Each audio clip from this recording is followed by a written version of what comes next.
अचानक से चाइना से ऐसी आवाजें क्यों आने लगी हैं जिनमें भारत का साथ मांगा जा रहा है? कौन है ये जो कह रहे हैं भारत और चीन को साथ आ जाना चाहिए? जानेंगे क्या हुआ है और क्या इसके पीछे अमेरिका है। जियोपॉलिटिक्स में बहुत कुछ चल रहा है, हमेशा की तरह जानने को मिलेगा बहुत कुछ। आइए जानते हैं इन खबरों को विस्तार से। चाइना ने इस वक्त एक बड़ा झटका दिया है पाकिस्तान को और कथित तौर पर पाकिस्तान गया था अपने 170 बिलियन रुपए के बकाया को माफ करवाने, लेकिन इसके उलट चाइना ने सीपेक को लेकर इस बकाये को मना कर दिया है। दरअसल हुआ क्या है, सीपेक की बिजली की कंपनियों का ये बकाया है और इस बकाये राशि को लेकर कुछ माफीनामा चाहता था पाकिस्तान और चीन। वैसे तो दोनों एक दूसरे को आयरन ब्रदर कहते हैं और अपनी दोस्ती को हिमालय से ऊंची बताते हैं, लेकिन यहाँ पर चीन की बिजली कंपनियों का कहना है कि हम लेट पेमेंट सरचार्ज को किसी भी तरीके से माफ नहीं करेंगे। चीन के इस कदम से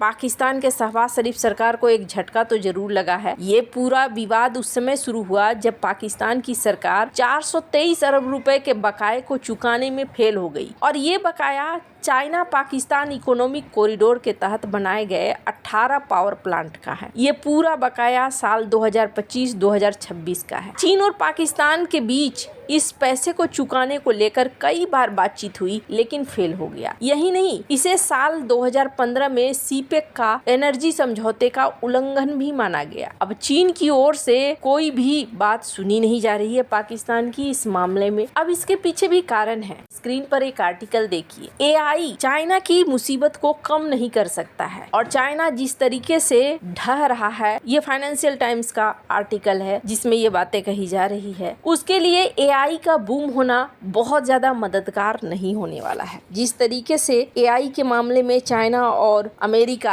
आगे बढ़ रहे हैं, ये चाइना की इकोनॉमी में बहुत ज्यादा मदद नहीं करने वाला है। वहीं अगर रॉयटर्स की इस खबर को सही माने तो चाइना के जीडीपी ग्रोथ को भी कहा जा रहा है ये धीरे धीरे चल रहा है और अब इन्हें सरकार से और पैसे की जरूरत है। चाइना की इकोनॉमी में एक ग्रहण बन के बैठा हुआ है real estate sector. Real estate का ग्रहण एक ऐसा ग्रहण है जो फिर इनके लिए एक ऐसी मुसीबत बनकर आया जो अभी तक समाप्त नहीं हुआ है। वहीं अगर दूसरी तरफ इकोनॉमी की बात करें तो उस पर एक और बड़ा असर है इस वक्त के जियोपॉलिटिकल ऑर्डर का भी। इस बीच अगर भारत की बात करें तो भारत इस मामले में तेजी से आगे बढ़ता हुआ नजर आ रहा है। चाहे दुनिया कुछ भी कहे, लेकिन भारत के ऊपर एक चीज देखने को मिल रहा है, अगर इकोनॉमिक नजर से देखें तो ये धीरे धीरे ही सही आगे बढ़ रहा है। स्क्रीन पर एक आर्टिकल देखिए, यूबीएस ग्लोबल वेल्थ रिपोर्ट 2026। इसके अनुसार भारत में संपत्ति बनाने की रफ्तार तेज हो गई है। खास बात यह है कि नए करोड़पतियों की संख्या बढ़ाने में भारत ने चीन को पीछे छोड़ दिया है, लेकिन भारतीय अमीर लोग अभी भी अपनी संपत्ति को पश्चिमी देशों की तुलना में अलग तरीके से संभालते हैं। भारत ने चीन से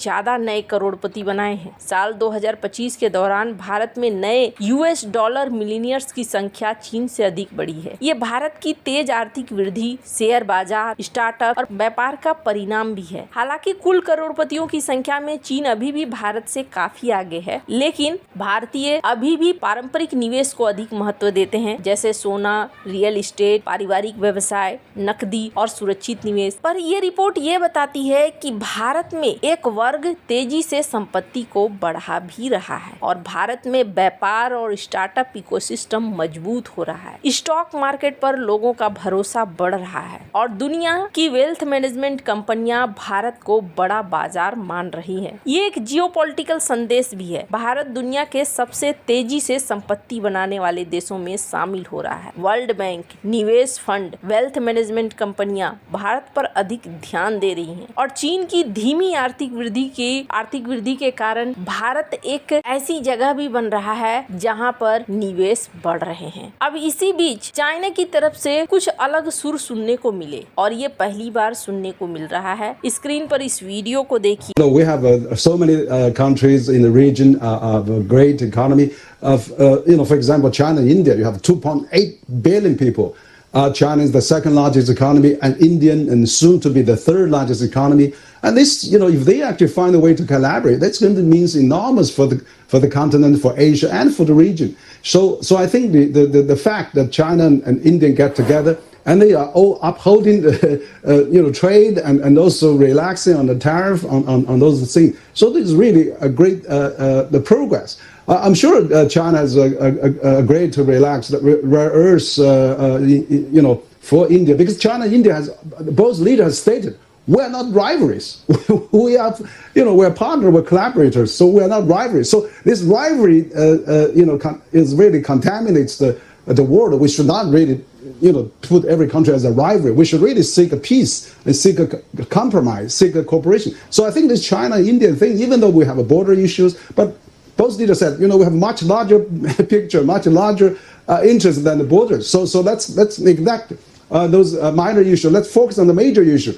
The 2.8 billion people, the whole. ये कौन है ये इंसान? ये है फाउंडर और president center for China and globalization के डॉक्टर हेनरी हुआओ वैंग। और इनका कहना है कि चाइना और भारत, तुम दोनों के पास 2.8 बिलियन लोग हैं। चाइना इस दुनिया की सेकंड लार्जेस्ट इकोनॉमी है और भारत जल्द ही तीसरी लार्जेस्ट इकोनॉमी बन रहा है। अगर ये दोनों एक रास्ता निकाल ले कि एक दूसरे के साथ किस तरीके से हम मिलकर काम कर सकते हैं, इसका मतलब ये होगा कि एशिया के रीजन में बहुत तेजी से बदलाव आने शुरू हो जाएंगे। दोनों ने कुछ हद तक एक दूसरे का साथ देना शुरू कर दिया है और टैरिफ में छूट भी देनी शुरू कर दी है, जो बहुत बढ़िया प्रोग्रेस है। दोनों देशों के लीडर ने इस बात को समझा भी है कि हम एक दूसरे के दुश्मन नहीं हैं। डोनाल्ड ट्रंप ने जब दुनिया भर में टैरिफ लगाया था, तब चाइना ने 100 देशों को मदद की थी। चाइना ने 53 देशों को तो जीरो टैरिफ का अवसर देकर अपने साथ व्यापार करने के लिए प्रोत्साहित किया था। अब ये सारी जो बातें आप सुन रहे हैं, ये क्यों बोल रहे हैं? तो इसके पीछे एक बड़ा कारण डोनाल्ड ट्रंप भी है। Donald Trump